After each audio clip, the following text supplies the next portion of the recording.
Sean bienvenidos a un episodio más en Desnudando Cosplayer.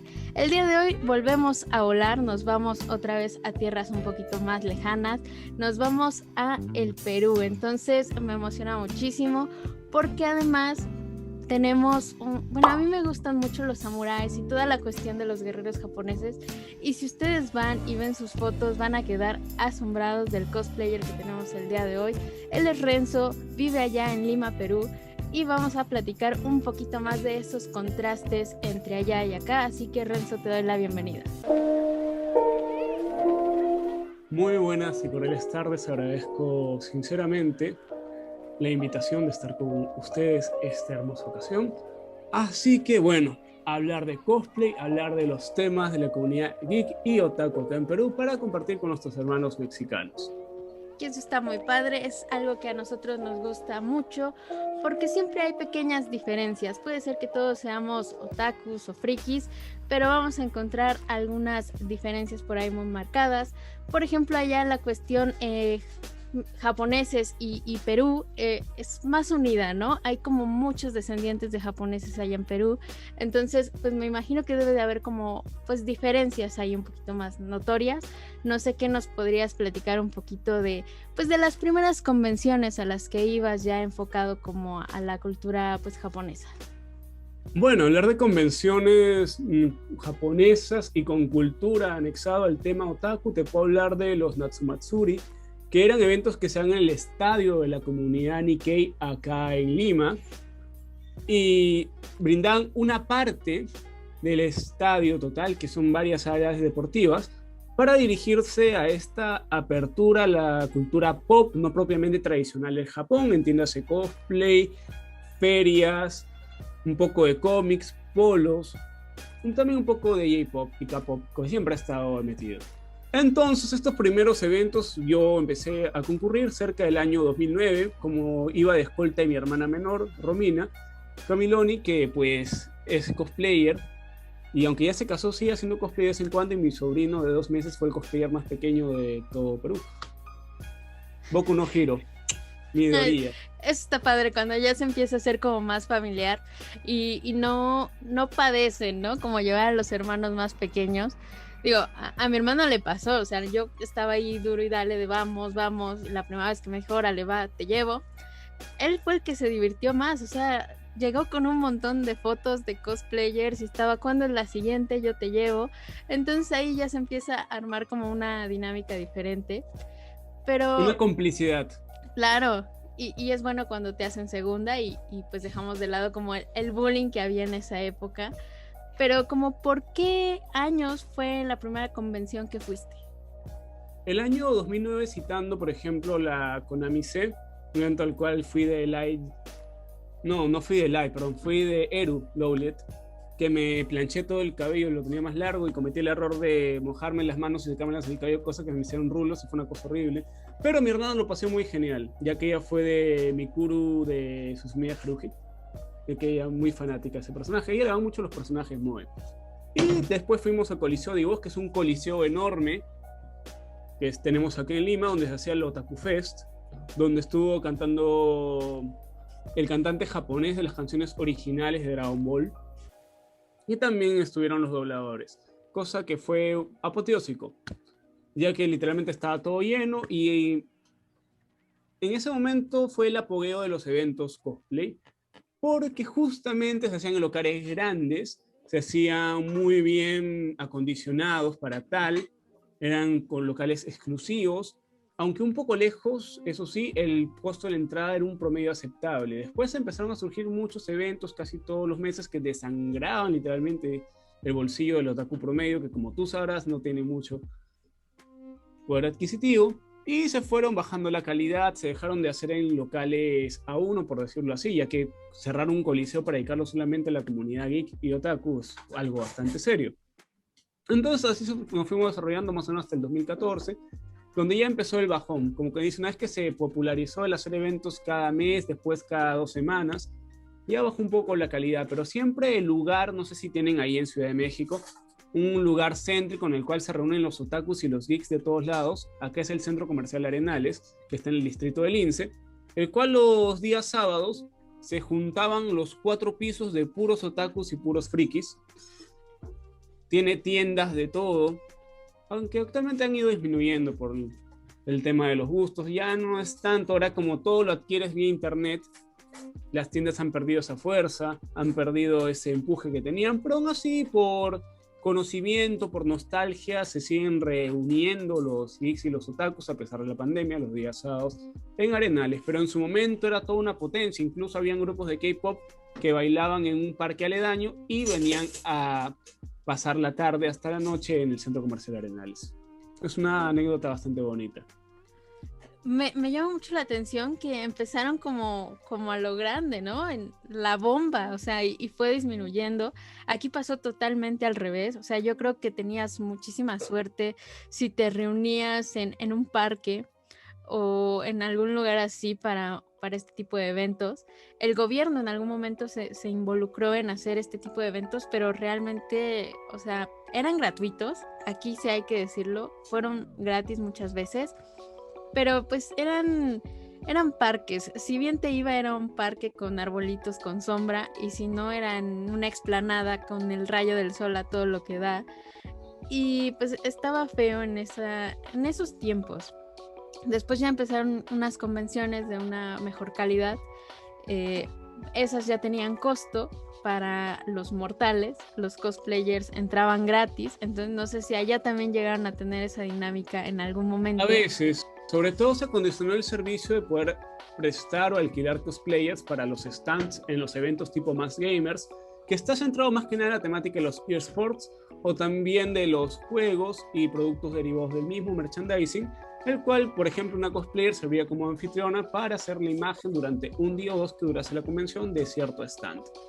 O también como jurado, y a veces pues venía el tema de las entradas gratis como auspicios basándose en la popularidad mediática del cosplayer, lo cual favorecía tanto a la empresa que alquilaba los servicios del cosplayer o al cosplayer que redundaba en su media para aumentar su popularidad. Llegamos incluso a estar en eventos en el Jockey Plaza, que es uno de los lugares de mayor convocatoria o mayor costo de alquiler, porque eran eventos que estaban destinados a grandes públicos. Tuvimos las 2 versiones de la Comic Con Lima, después también ese local casi siempre el Más Gamer Tech Festival, y así fue evolucionando, pero digamos, en la ola que generaría el tsunami en el 2009-2010, empezó en el 2006, como tú dices, eventos muy básicos, con poca participación estatal o que algún municipio se anime a darlos, salvo contadísimos casos donde Dios mediante puede participar. Pero todo surgió, pero el momento que llegamos fue el momento del apogeo, que digamos que fue el año 2009 finales, 2010 hasta el 2013-2014, en el cual ya empezó a bajar pues todo, pero aún así ahí seguimos echándole. Y algunos cosplayers como yo, pues hacemos cosplay una vez al año, pero ahí estamos en lo nuestro. Nos hemos diversificado, ya sea en hacer por otras personas, hacer props, o en mi caso derivarme a la parte cultural, que es la participación que tengo en páginas de divulgación de cultura japonesa para la comunidad Nikkei, que me permite estar un poco de lo mejor de los mundos, como diría Hannah Montana. Esta parte en que te empiezas a unir ya a la cultura japonesa, porque son, pues, digamos que están unidos, pero son totalmente diferentes.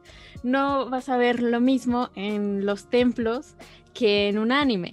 Incluso muchos se han quejado de que no trates de aprender japonés viendo anime porque se habla totalmente diferente.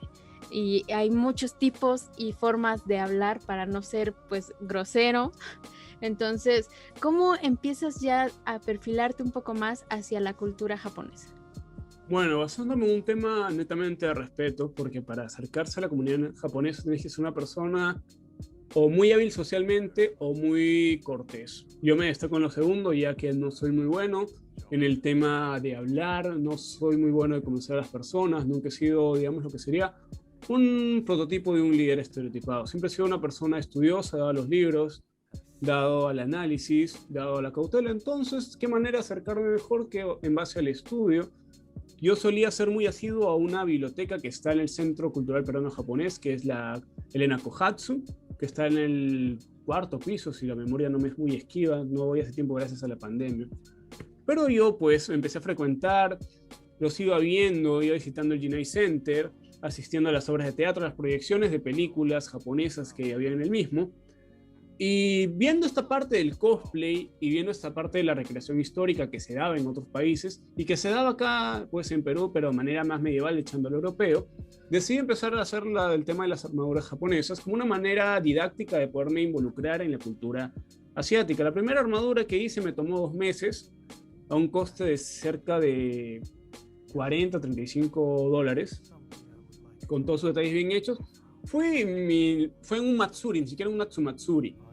En el Matsuri, como es el Festival del Pescador que se da en la primera semana de noviembre, la última de octubre, no cae Halloween, es una ceremonia que tiene mucha mística. Incluso antes era exclusiva solamente para Nikkeis y para miembros de la comunidad, que cuando todavía había pues los Iseis, los primeros. Entonces, siempre había esta pelea en los grupos de fanáticos de la cultura japonesa, otakus, si se debía ir o no en cosplay al Matsuri, por una cuestión de respeto y otra cosa. Entonces yo dije, pero si estoy yendo con una armadura japonesa, no estoy faltando el respeto porque propiamente no es un cosplay.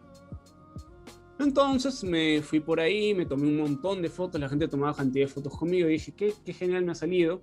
Justamente el año siguiente se cumplían 120 años de amistad peruano-japonesa y ya comencé pues a conversar con más personas, incluso la página Nikkei Plus del señor Roger González Araki me hizo un reportaje por usar una armadura japonesa y hecha de material reciclable. Yo siempre he usado cosas reciclables porque fuera de que es barato me permite explorar más la parte de la imaginación, que como cosplayer pues tenemos que buscárnosla. Al año siguiente me tomó 7 meses hacer la siguiente armadura, ya no 2. Durante 7 meses de mi vida me dediqué en cuerpo y alma a hacer esta armadura, que es una armadura orientada de un modelo del siglo XII, del periodo Heian, que solamente en un brazo tenía como 52 metros de material y tenía como 200 escamas y todos sus detalles bien exactos. Recibí un montón de ayuda del extranjero, eso sí, en base a guías, medidas, etc. Y me presenté al evento con un sobrepeso de 10 kilos encima, porque la armadura pesaba lo suyo. Me pongo la armadura, mi esposa está apoyando en el stand de Kumamoto, de que iban a pasar el Mikochi y la reliquia, esa que la llevan en andas. Y justo me pongo la armadura y empezaron a tomarse fotos conmigo cantidad de personas, gente se arremolinaba, me tomó fotos un señor llamado Fernando Casone, que en su momento fue miembro de la directiva de la comunidad Nikkei. Y me tomó una fotografía y justamente yo, como no veo sin lentes, terminé delante del estrado de los principales de la ELU. Vieron que me tomaban fotos conmigo, la Asociación de Damas de la ELU me invitó a estar con ellas ahí a su lado, me invitaron a un evento, me dieron mochis, y yo pues me quité el casco, me quité la máscara, me puse un sombrero así como para dormir, que es un ebochi, un sombrero japonés, y les empecé a hablar de su cultura. Vino el director del estadio y me dijo, ¿por qué no subes al escenario para que vean tu trabajo? Y ya pues, en esos 120 años, delante de casi 5.000 personas, estaba yo parado ahí con el dirigente en el estrado principal. Qué padre. Y hablando de cultura japonesa y lo que siempre dicen los Nikkei, sabes más cultura japonesa que nosotros. Sí, yo creo que eso sí pasa bastante, que te apasiona tanto un tema que lo buscas a fondo y lo puedes tener incluso más presente que personas que sean, ya sea de esa región, de esa cultura y demás, porque lo estás estudiando constantemente, no es como de pasada o algo así, o algo que te van contando de generación en generación, claro, sino que lo tienes ahí. Sí, pero en ese tema hay que tener mucho respeto porque por más que uno sepa sobre un aspecto de una sociedad, no puede asumir de que sabe más de aquellos que han vivido en esa sociedad. Por eso uno siempre tiene que tratar de declinar un poco con honor esta deferencia que te hacen de saber más, porque obviamente hay aspectos religiosos como el Ojigan o el Butsudan, cosas ceremoniales de su cultura ancestral que tú no vas a entender por lo mismo que has crecido en una sociedad totalmente ajena a estas costumbres y tus vivencias familiares pues difieren mucho de las propias, como que tampoco vas a entender pues el principio de lo que han pasado aquellos que han migrado de una sociedad tan contrastante como sería con las americanas. En fin, en México tienen la facilidad del nexo que tuvieron cuando la expedición de Suenaga llegó para allá y anteriormente que los primeros latinos que murieron en Japón pues fueron mexicanos. Siempre ha tenido ese nexo. En cambio acá en Perú ha sido un poco más difícil. También los peruanos han sido muy clasistas en sus momentos anteriores, nos hemos portado mal con la sociedad Nikkei. Entonces todo es un contraste, un acercarse, un alejarse, con ciertas razones históricas que felizmente se están dejando. El único problema es que con el tiempo la tradición se va dejando por un costado, y como que lo que nos atrae a nosotros como latinos, nos atrae a nosotros como americanos, es ese aspecto ceremonial, porque vemos nuestras sociedades tan saturadas, decimos, sí, acá piden por favor, sí, son lo máximo. Claro. Acá te agradecen, aquí te agradecen. Sí, y hay muchas reglas que hay unas que dices se deberían de continuar cuidando e incluso traerlas a todas las culturas, porque pues, la cuestión del respeto que tienen para la gente más grande es algo fundamental. Yo creo que en cualquier cultura que debería de tenerse muy marcada. También hay cuestiones como que tú al principio podrías llegar a decir como de, ay, no, ¿y eso qué tiene que ver, no? ¿O por qué lo hacen? Yo recuerdo mucho que entré a una clase en la escuela, no sé por qué, pero te daban una clase de modales para pedir trabajo con japoneses.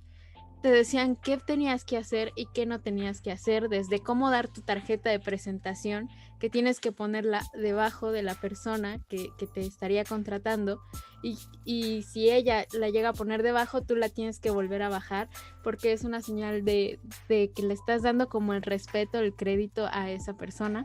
Entonces son varias cuestiones que cuando las estudias de entrada te pueden como sacar de onda, pero también eso es lo bonito que tiene la cultura japonesa.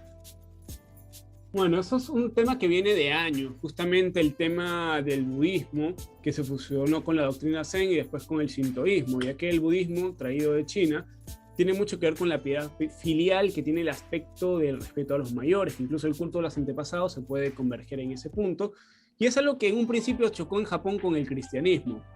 Pero eso de la piedad filial siempre está presente en el respeto a los mayores, cosa que no hemos tenido esa influencia realmente acá. Pues son muchas cosas, incluso desde que no puedes tener tatuajes para entrar a ciertas áreas allá porque está muy mal visto, o en otras donde sí puedes llegar a entrar como turista, pero te los tienes que tapar para no incomodar a los demás. Pero eso se da en varias partes del mundo. Déjame que te diga que en la religión judía, una persona con un tatuaje, por más judío que sea, no puede enterrarse en un cementerio judío. Vaya datos que estamos aprendiendo el día de hoy.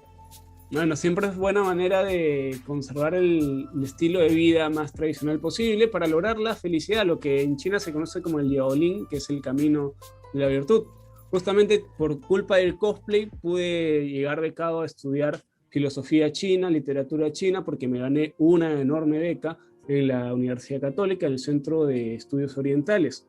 Y aproveché en estudiar literatura china, filosofía china, y también pues introducciones a estos caracteres filosóficos y pensamientos chinos, ya que para entender Japón hay que irse un poquito para atrás.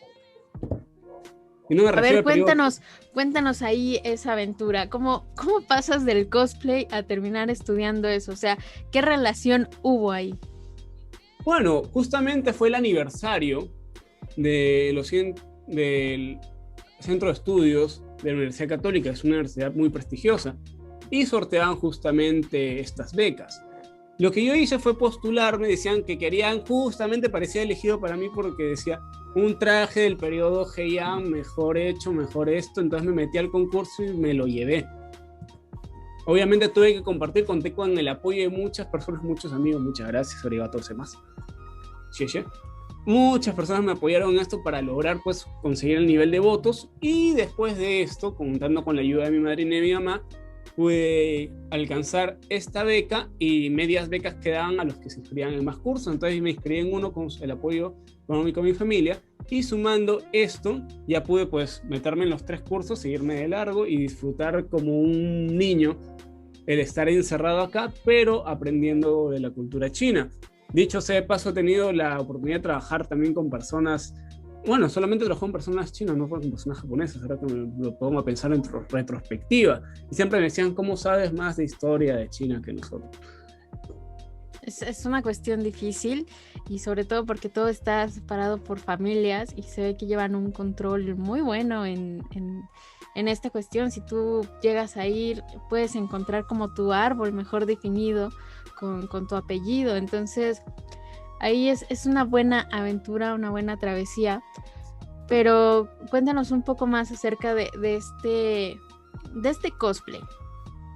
Porque Bueno, obviamente tú entras ahí, ¿no? Con este tipo de cosplay, pero estamos más familiarizados con la cuestión de anime o dibujos. una estética diferente, Claro, más colorida. sí, este es como más oscura, pero no sé cómo sacas tus referencias o cómo sacas las cosas que llevan para tratar de hacerlo lo mejor posible, porque claro, sí existió, sí pasó y todo esto, entonces debe de haber como ciertas reglas o ciertos lugares específicos para encontrar pues todos los aditamentos, ¿no? Bueno, siempre uso la técnica de la triangulación. Pensé, ¿cómo hago esto? Primeramente, diseño. Diseñé cómo se ve una anatomía. Segunda parte, investigación. ¿Por qué empecé con el diseño? Porque tenía que saber si podía disponer la cantidad de materiales necesarios para poder investigar a fondo. En esta parte de investigación conté con la ayuda de, literalmente, armeros de armaduras japonesas, literalmente katsus, tanto desde Argentina como incluso lugares como Londres, incluso lugares como Suecia. Mi amigo Thomas Apple Nilsson, que es de allá. En ese lugar tiene la estatua original de la sirenita del cuento, para decirte así, que él es europeo pero le encanta usar armadura japonesa. Y también pues con la ayuda de Michael Ashteritan, que es no sé si has escuchado una serie de Netflix que es Age of Samurai. Bueno, él es el que hizo las armaduras para esa serie de Netflix. Entonces ellos me ayudaron bastante con el aporte de las medidas necesarias, los materiales que podía usar. Obviamente yo tuve que adaptarlo a lo que encontraba acá en Perú, porque no había los mismos materiales. No podía conseguir cuero de venado, no podía conseguir los cordones de seda, entonces ya pasador nomás. Puro cantidad de cordones pequeños, cantidad de detalles, hacer las medidas a mano. Cada agujero pequeño, habían escamas que tenían 16 agujeros cada una, que tenía que enlazarse con cada una así. Y el estilo para hacerlo con estos amigos, pues me fueron diciendo, no, así lo has hecho mal, así está muy bien, no, ya la fregaste, desarma todo y vuelve a hacer. Por eso que cada hombrera de esta armadura me tomó 2 meses hacerla. Uy, sí, es bastante tiempo, pero, o sea, bueno, te pueden pasar las medidas, pero eso no significa que se vayan a adaptar a tu cuerpo, ¿no? O ya eran medidas Bueno, establecidas para todos. ahí viene la tercera parte. El conocimiento y el reconocimiento. ¿Qué se hace el conocimiento y el reconocimiento? El conocimiento es cuando ya tienes toda la idea formada y el reconocimiento cuando reconoces qué cosas puedes hacer y qué cosas no. Felizmente estas armaduras están hechas para vestirse sobre un caballo, entonces se usaban con ropa gruesa y digamos que la medida ciertamente sí era estándar, porque en 700 años no variaba la manera de hacerse la armadura, más bien los japoneses no eran muy altos, salvo que fueran a caballo. Entonces la armadura sí ligó bien, como ya tenía la base de la otra armadura que era un poco más moderna en comparación, sí quedó bien el nivel de las sombreras, el nivel de detalle, eso sí pesa bastante, por lo mismo que está hecha para ser usada a caballo, a pesar de que pesa entre 10 y 12 kilos, una armadura de estas original pesaría 35. Sí, debe ser por la cantidad de piezas. Por eso fueron variándose los modelos a más ligeras. Incluso hace poco estaba haciendo una armadura de escamas, pero ya tipo cuero, no tipo hierro, porque estaría en una armadura durante todo un día en evento con el sol y por más que el traje ventilado es difícil, porque uno suda bastante. Y entonces me probé la armadura, le hice a mis medidas, la recreé tal cual hubiera sido, me pulí en los detalles. Incluso no pude ir al centenario de la organización okinawense del Perú porque no llegué a terminar la cota de malla del brazo de la armadura. Y eso que me habían invitado muy cordialmente, me dolió mucho no poder ir. Pero a llevar algo inconcluso, pues lo hubiera considerado una falta de respeto hacia las personas que me invitaban y también hacia el trabajo que yo estaba tratando de hacer. Pero un pocas semanas después vino esta oportunidad del Matsuri de los 120 años y 2 semanas después me invitaron al Museo de Historia y Antropología de Perú con el festival que hicieron de cultura japonesa, donde estaba la ministra de Cultura de mi país de aquel entonces, y me invitaron a pasar en medio, tomaron foto conmigo en el salón principal, y estuve pues como si fuera una exhibición permanente en ese momento. Fui dando vueltas por el museo hasta que terminó el evento, me dieron de comer delicioso, Mikoshi y Japanese Foods, gracias. Un evento tremendo. Y así fui haciéndome de más amigos en la comunidad japonesa y siempre en base al respeto, la manera de dirigirse.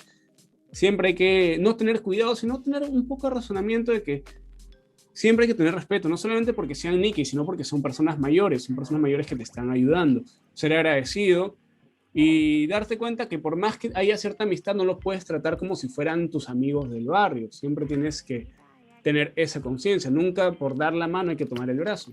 Y basándome en eso, pues que fue parte de mi educación, porque en parte me crié con mis abuelos, o sea, eso también me ayudó. Siempre he sido bastante chapado a lo antiguo y eso lo han sabido apreciar los Nikkei. Por eso tengo bastantes amigos que pues me llevan, me duplicarán la edad, me la triplicarán, pero me siento muy cómodo con ellos y sobre todo que tengo el gusto por aprender de ellos, porque tienen muchas historias que contar.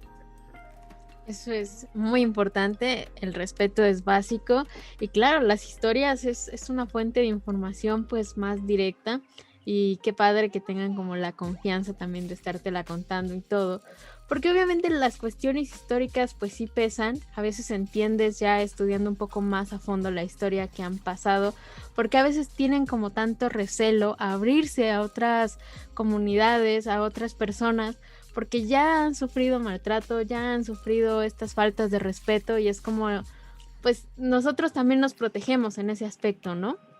Obviamente ellos más estando en un país, pues alejado, muy alejado de donde están acostumbrados, entonces, pues siempre hay que ser respetuosos, pero me gustaría volver a regresar un poco más a la armadura, porque a mí me llamó mucho la atención, incluso te lo comenté, que habías ocupado cosas recicladas que una cuestión a mí que me gustó mucho fue que pusiste que no necesariamente el cosplay es caro, simplemente tienes que echar a volar un poco más tu imaginación. Quizá te complicas un poco más la vida, ¿no? En esta cuestión, porque pues tienes que adaptar ciertas cosas, pero Claro, claro. ¿cómo adaptaste esta cuestión del reciclaje Bueno, a tu traje? bueno, básicamente porque estoy casado y mi esposa me dice, puedes hacer lo que quieras siempre y cuando no gastes. Punto número 1. Entonces, fuera de eso, pues buscar otras maneras de hacerlo. En este cosplay, que es el de Ghost of Tsushima, que es esta armadura negra con la parte dorada que en medio, lo tuve que hacer un reciclaje porque literalmente estamos en cuarentena, no podíamos salir. Yo siempre tuve la costumbre de estar reciclando plástico para poder hacer el cosplay que se me ocurriera en el momento menos dado. Entonces tenía un montón de botellas de plástico, tenía materiales residuales, tenía cosas botadas por ahí, tenía unas maderas viejas tiradas por allá. Y entonces empecé a juntar todo eso y dije, este cosplay me gusta, yo he hecho esta otra armadura, me tomó 7 meses, esta la puedo hacer menos, no la veo tan compleja.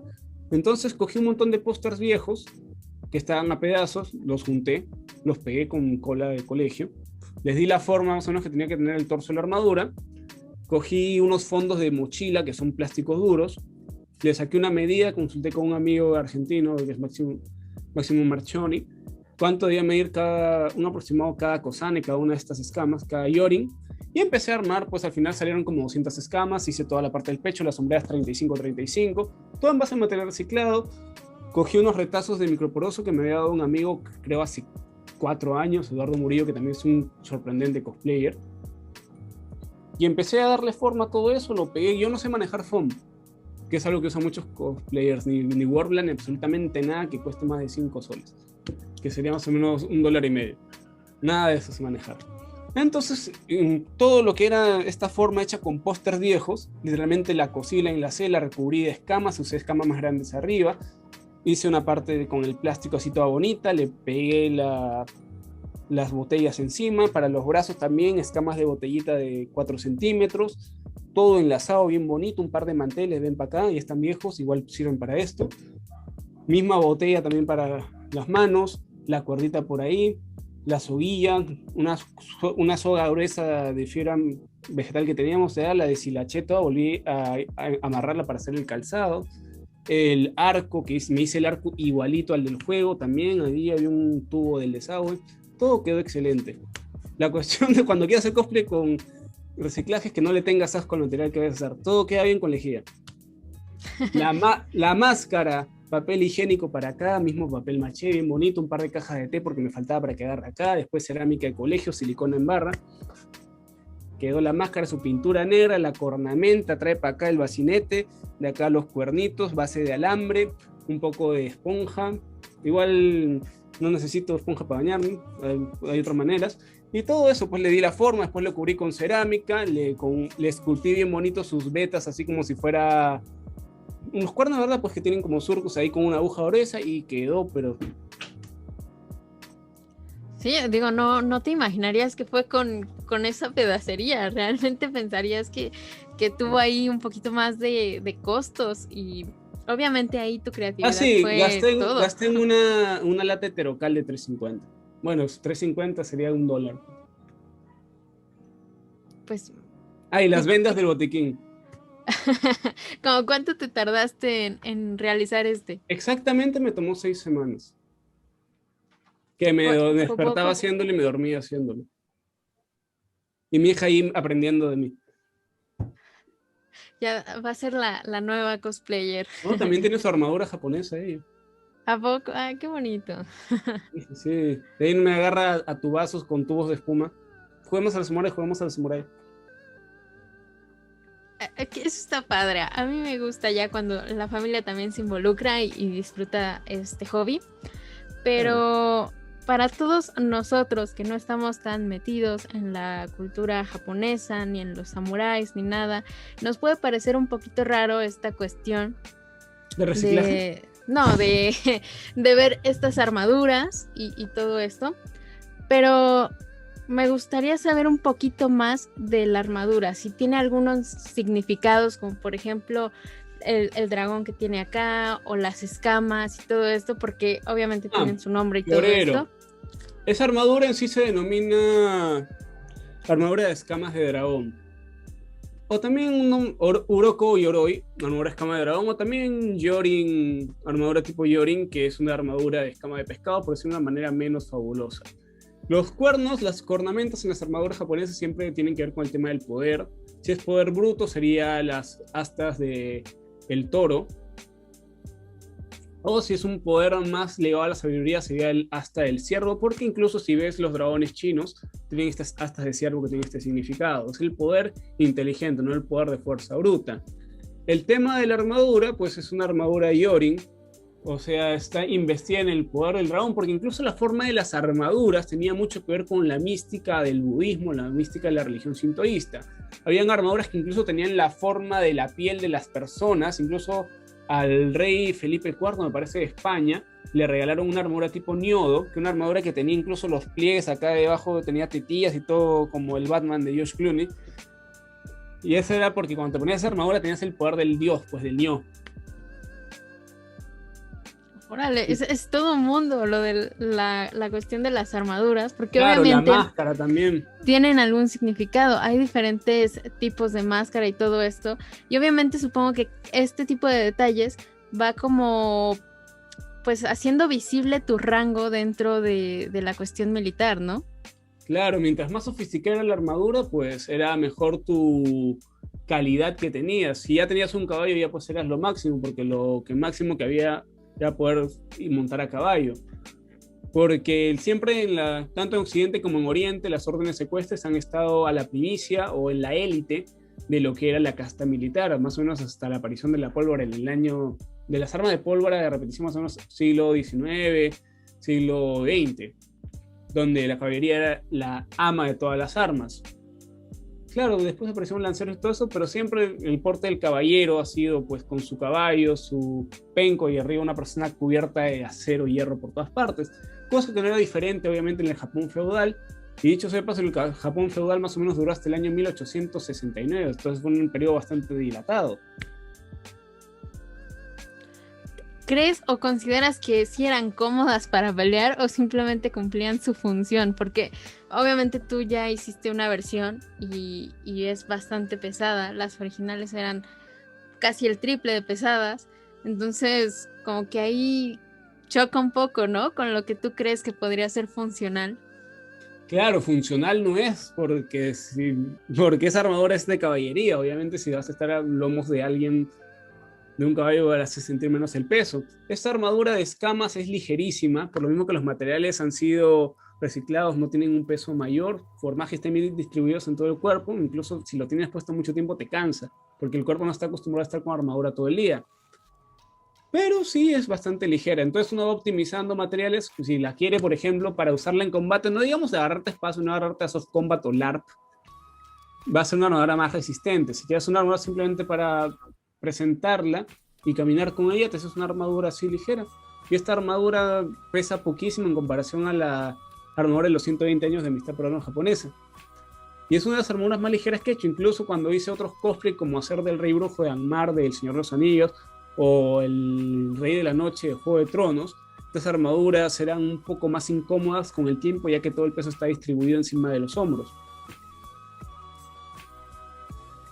Es complicado ser cosplayer. Tiene su anatomía. Una buena ejercitación necesitan para no morir en el No sé, intento. cosplayers que dan tremendos props que no sé cómo hacen para caminar con eso. Sí, y pues, o sea, uno cree que aguantan, pero a veces entre la gente y todo, pues los aplastan o les llegan a pisar partes del traje y todo. Entonces, también o te llegan uno... a arrancar pedazos Claro. del traje para saber de qué lo hiciste. Imagínate a la hora que quieres ir al baño y todo el mundo te pide fotos. Sí, qué difícil es eso. Pero bueno, lo hacen por una buena causa, que es que los demás disfruten. Y también ustedes, ¿no? Cumplir algún sueño por ahí. No sé, o sea, ¿desde pequeño te empezaron a llamar la atención los samuráis o lo fuiste adquiriendo con el paso del tiempo? Digamos que yo de pequeño era muy dado a la lectura de, ¿qué te digo? El Quijote, Shakespeare, enciclopedias. Como crecí con la casa de mis abuelos, tenía libros de historia. Entonces uno se va enamorando pues de estos cuentos hanseáticos, estos cuentos alemanes, estos cuentos del medioevo. Entonces está creando una cultura relacionada a la antigua, a la romantización. Entonces, mientras, por ejemplo, todos los niños querían ser un futbolista, yo quería ser un caballero, quería ser como Parsifal, ni cantar a los Nibelungos, algo así.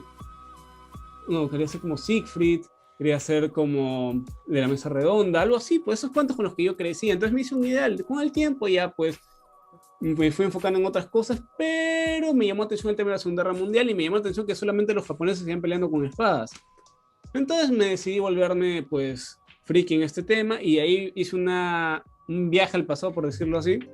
Me quedé, pues, con la época de los samuráis. Justamente en el 2004, me parece, se estrenó el último samurái con Ken Watanabe.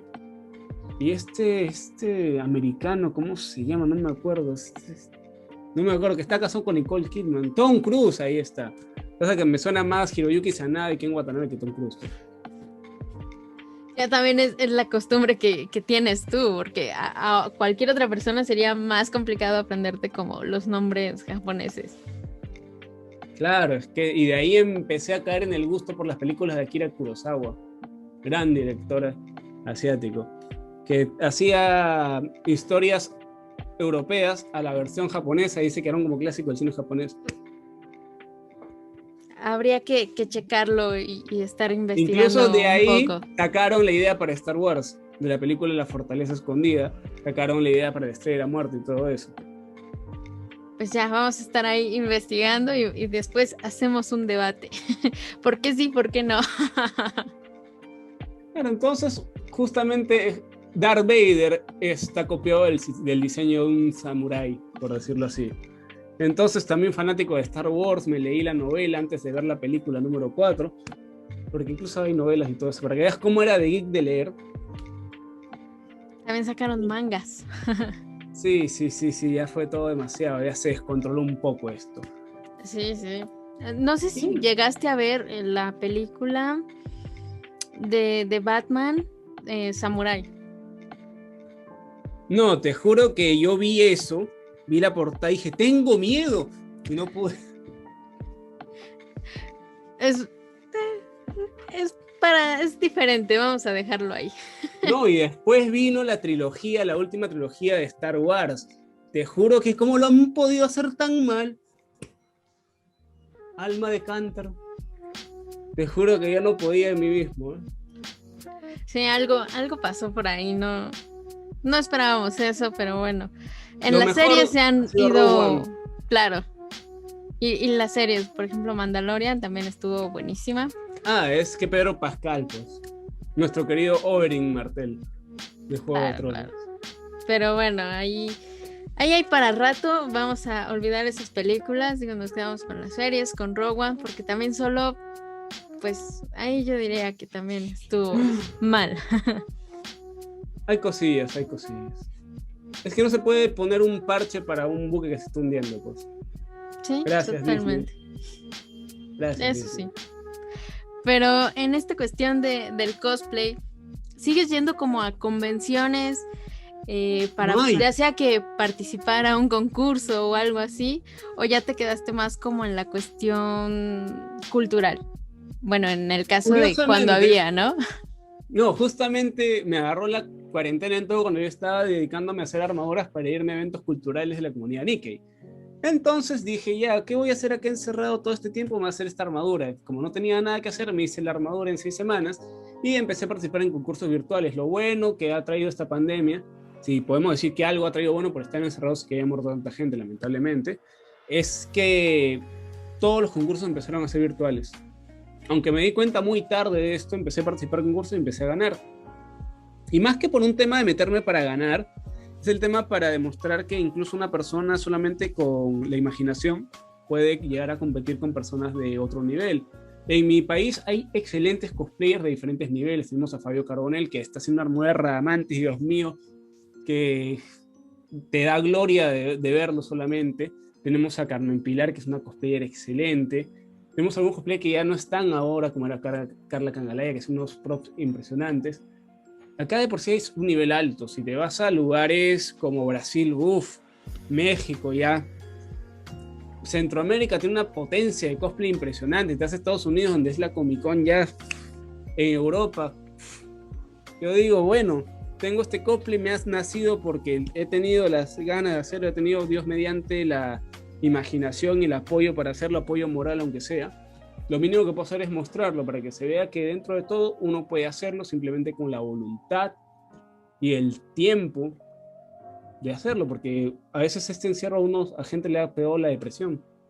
Al menos el primer año de encierro sí fue una época muy depresiva porque no se podía comer bien, no se podía trabajar, uno estaba con los ánimos hasta abajo, pero cambiamos la cara y hay que ver de lo bueno.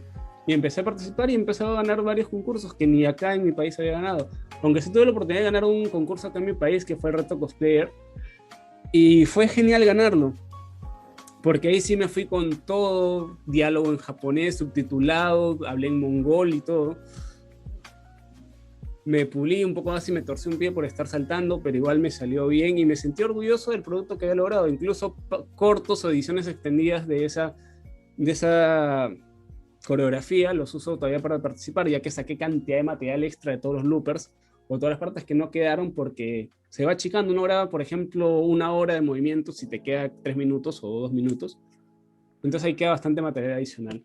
Lo que sí, por lo mismo del tema económico y por lo mismo que no estamos en una época de estabilidad, tampoco ayuda en el tema de las elecciones. No puedo hacerme una sesión de fotos y el cosplay, por lo mismo que está siendo hecho de material reciclable, necesita un mantenimiento especial. Entonces hay que estar parchando, hay que estar recuperando partes. A veces la brisa marina te oxida, por ejemplo, las partes de cobre, si no las cuidas, se oxidan rapidísimo y no vuelve. Conseguí pues de una torta de bautizo pues una tiara de cobre y la puse así bien recortadita acá en las sombreras, acá. Nada se desperdicia. Eso está padre. ¿Lo consideras un poquito más frágil que si lo hubieras hecho de algún otro material o ya material comprado específicamente para realizar la armadura? No, por ejemplo, si hubiese hecho esta armadura con los materiales adecuados, se pesaría muchísimo más y podría agarrarme a tubos de espuma como me puedo agarrar, por ejemplo, con la otra. Que sé que se le va a salir una que otra piecita, pero sé que la estructura me va a aguantar. Incluso la prueba que hice con los fondos de mochila, cuando empecé a poner placas para ver qué tan duras eran, aguantaban una puntada de un cuchillo, entonces el material es más o menos resistente. Y lo bueno es que como encuentras, si buscas, encuentras. Si buscas ¿sí? por ahí encuentras. Comprobado. Entonces, dentro de las capacidades que uno tiene de hacerlo, puede hacerlo de una manera que va a salir bien o puede ser una manera que va a salir mejor. Obviamente la manera que puede salir mejor va a involucrar un presupuesto aparte, va a involucrar un gasto personal mayor. Depende a qué dirijas. Yo como sabía que un buen tiempo no iba a poder sacar ese cosplay para que lo vieran, no iba a haber eventos, decidí que lo mejor que iba a poner iba a ser la maniobrabilidad para poderme desplazar con él adecuadamente, poder dar saltos, poder moverme con la espada de uno al lado a otro. Me ayudó bastante una amiga de México que practica Iaido, que me asesora con los movimientos, porque adaptar los movimientos del juego a la vida real a veces es un poco difícil. Incluso con todo el tiempo que llevo practicando, me sigue doliendo el brazo por el tanto hacer los combos con la espada. Pues ya poco a poco voy ganando velocidad. Y otra manera sería ya hacerlo con materiales óptimos que sabes que te van a resistir, que eso sí, tienes que cuidarlos porque si le coge un hongo, como es tela, y uno suda y no lo seca bien, le coge un hongo y se malogra todo tu trabajo, ya tendría otro peso, pero también otra calidad. Sería más funcional y también resistiría más, aunque en términos de las partes metalizadas requeriría siempre el mantenimiento, porque el estrés que sugiere la salinidad del aire, el frío, la humedad del clima, acá en Lima es un clima muy frío, muy húmedo, te va a jugar en contra de las piezas metálicas que requieren un cuidado especial. Fíjate que tocaste un tema que no me había puesto a pensar y es la cuestión esta del sudor y de secar las cosas. O sea, ¿te ha llegado a pasar que se te echen a perder por esta cuestión? ¿O cómo los tienes que secar? ¿O qué tratamiento les llegas a dar? Tengo que agarrar y tengo que ponerlos abiertos como si fuera una cáscara de plátano en el tendedero. Por ejemplo, esos brazos de la armadura que son cerrados, que se cierran acá como un pasador, esos los tienes que abrir porque esos te cierran hasta acá. Tienes que abrirlos y dejarlos secando y que sequen bien. Y si hay sol, mejor. O lo secas con secadora para que no quede rastros de humedad, porque la humedad genera hongos y eso puede malograr tu traje. Peor si agarra la corrosión el cobre. Y una cosa es que se quite el brillo ya porque hay humedad. Y otra cosa es que agarre la corrosión, que se empieza a poner verde el cobre. Eso ya es cochinada. Eso ya es descuido. Si le cae sudor al cobre, se empieza a corroer de la mala manera. Y eso ya involucra que se pierda totalmente la tonalidad dorada. Oh, pues sí, es un buen trabajo de cuidado. Ya hemos hablado en otros episodios la cuestión del clima de los lugares que te llega a afectar. Nos platicaba una cosplayer que a ella se le empezó como a deshacer el traje por estar en una situación de esta donde pues, como la brisa, el calor y todo esto, como que se le puso muy rígido el pegamento que había ocupado y se le desprendió. ¿Tú en esta cuestión te sirven bien tus materiales o les has tenido que dar como algún otro tratamiento para evitar que te llegue a pasar esto? Lo bueno de los materiales reciclados, como están acostumbrados al maltrato, es que soportan todo menos el estrés constante. ¿A qué me refiero al estrés constante? Si son muy ajados. Yo sé que el traje en cierta medida me va a aguantar cierta clase de movimientos, pero otra clase de movimientos no. El tema de las placas de metal tiene mucho que ver con el pegamento que se usa. Si bien se usa Terocal, no sé cómo le llaman por allá, cemento de contacto u otro nombre, tiene que estarse viendo en qué momento se va a despegar. Si no lo despegas tú, retiras los restos, lijas un poco y vuelves a pegarlo con una patina nueva. Así te adelantas al tema de la corrosión y te evitas que en un evento se te caiga el cosplay a pedazos. Todo es cuestión de estar revisando el traje. Yo, por ejemplo, mi traje, cada cierto tiempo que veo que se va a despegar algo, lo despego, lo limpio y le pego con cola escolar, le pongo 2 ganchos de ropa para que se fije ahí. Es cuestión mucho de previsión, porque no es cuestión de encerrar un cosplay en un ropero y decir aquí no le va a pasar nada. Y en esta cuestión, ¿tus trajes los tienes en un closet en específico o tienes como un límite, así como de solo puedo tener, no sé, 2, 3 armaduras y ya si hago otra, esa la llego a vender o la conservo o la ocupo como material reciclable? Curiosamente podría ser un poco de lo tercero, ya que a veces reciclo materiales de armaduras que no han sido concluidas para proyectos nuevos. Pero este tema, por ejemplo, tengo una armadura embalada que es la de 12 kilos, la de 10 kilos que la tengo atrás en mi casa, en un lugar cerrado donde no le va a agarrar la corrupción. De vez en cuando la saco para limpiarla, le saco todos los enlaces y lo vuelvo a poner para ver que todo esté limpio. Y la otra armadura, la de Ghost of Tsushima, la tengo en una silla. La tengo totalmente armada. Cualquier cosa que surge la limpio ahí nomás, ya que es la armadura que más uso. Si no la fuera a usar en un tiempo, la pondría en una bolsa y la dejaría, pero siempre revisándola ya que el plástico suda. Independientemente del clima exterior, a veces te fías en los materiales que usas. Si usan materiales sintéticos, estos materiales respiran o transpiran. Y eso puede jugar en contra del mantenimiento del cosplay. Algo que, por ejemplo, no pasa con mis armaduras del Señor de la Noche, porque esta armadura está hecha básicamente en láminas de plástico y es un enterizo, que si bien es un tipo de cuerina, imitación serpiente, le he hecho perforaciones para que pueda respirar naturalmente y no se aje. Lo bueno es que como una armadura de zombie, por más que se hace un poco, queda mejor con el traje. Sí, eso sí, se va a ver más real. Pero Claro. qué complejo es cuidar todo esto. O sea, ¿has aprendido conforme has ido haciendo las cosas o te ha llegado a pasar como una mala experiencia? O de entrada dijiste, no, pues o sea, estos se tienen que mantener así y así porque el material que estoy ocupando lo requiere. No, yo dije, esto me tiene que durar porque ¿de dónde voy a sacar dinero para hacer otro? ¿Dónde me voy a encontrar el mismo material para hacerlo? No, esto lo cuido sí o sí. Es una cuestión de responsabilidad con las cosas que haces, porque salvo de que eso son cosplay y has ganado o no un evento, si es una creación tuya y tienes un mínimo de aprecio por lo que haces, tienes la responsabilidad de mantenerlo. Por eso mis cosplay yo los mantengo bien, por más que no los use, por más que no los use hace 2 años, tengo bien, por ejemplo, el lente de contacto del Señor de la Noche, que son los pupilentes grandotes, los he usado creo 3 veces y ahí los tengo encerrados, simplemente los abro para limpiar, echo líquido y ojalá me duren para cuando termine todo esto, porque me gusta mucho ese cosplay y no lo he usado creo en más de un año. Ese sí es Entonces un imagínate, punto vital que igual ya a muchos se les olvida, pero si tienen pupilentes, tienen que cambiarles el agüita y todo. O sea, no se confíen a que, pues los tengo ahí en agua, no les pasa se nada. empuerca. Claro, eso también afecta y después les puede pasar que se les llegue a dañar o ya tenga un hongo o algo y les infecte el ojo y les salga peor, incluso en el evento que puedan sentir alguna A mí me pasó molestia. una experiencia así. ¿A poco? Sí, con el Señor de la Noche, con otros lentes anteriores que tenía, que mi esposa dijo que estaban bien y yo dije, no, esto lo veo puntos blancos, no, me dijo, está bien, reponételos. Y yo dije, ya me los pongo.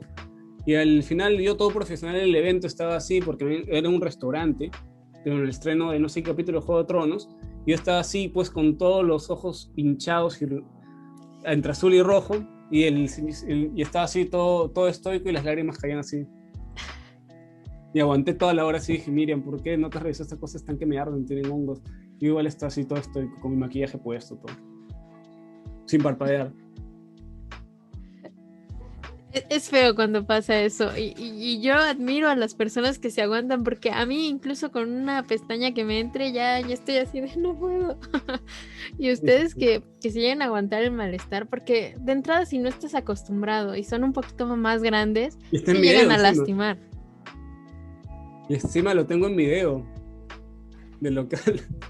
Se ve que todo está genial y que cuando pasan la cámara me brillan acá mis lágrimas. Así, estoy bien, gracias. Mátenme, pero estoy bien. Ya no veo. Pero son cosas que uno hace pues porque le gusta. Al final de cuentas, cuando cuentan contigo para un evento es un trabajo y uno como más que cosplayer, como persona, tiene que cumplir de la manera más óptima. Ya que no solamente es que vuelvan a consultar contigo para otras cosas, sino que abres o das pie a que otros cosplayers también puedan ver en este modo una fuente de ingresos para que el cosplay crezca. No Claro, solamente ver también por el es ser uso inmediato de uno profesional. mismo.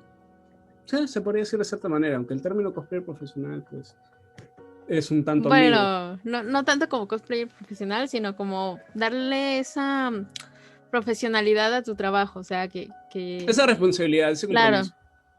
que no se note que nada más vas como por ir o por el dinero, o sea, que se vea que estás comprometido con lo que estás haciendo para sacar algo bien.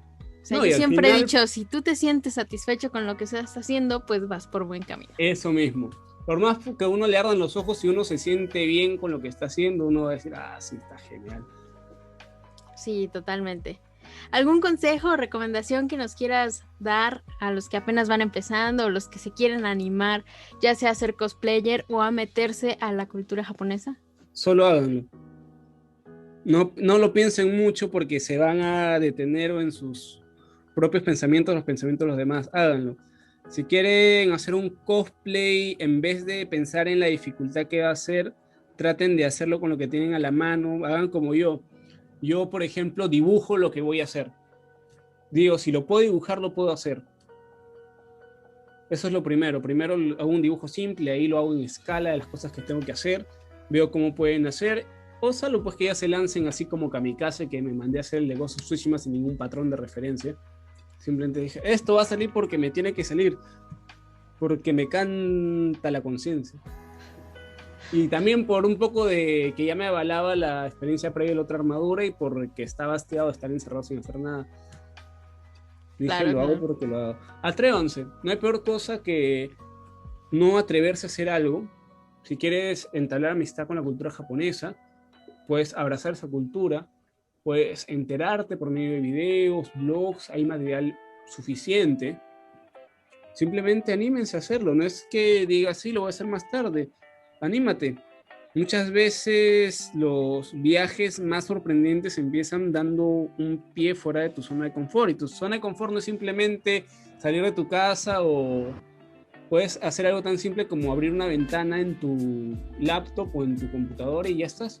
Ya estás, empiezas a escalar, y cuando caes te das cuenta que no estás escalando, estás cayendo en la cultura japonesa o en el cosplay, ya no puedes salir y dices, valió la pena toda esta vida. Sí, vas aprendiendo más poco a poco. No, esto es cuestión de animarse, la verdad. Muchas personas van a decirte que no, muchas personas van a decir que pierdas el tiempo, pero jamás vas a saber el verdadero resultado, o poner a prueba tu verdadero potencial si es que no lo haces. Puedes quedarte viendo que otras personas hagan lo que tú quieres hacer, puedes quedarte escuchando a otras personas que parece que te quieren ayudar, pero solamente están ahí para verte que no lo hagas. Entonces es muy triste quedarse con esa sensación de pude haberlo hecho y al final no hacerlo.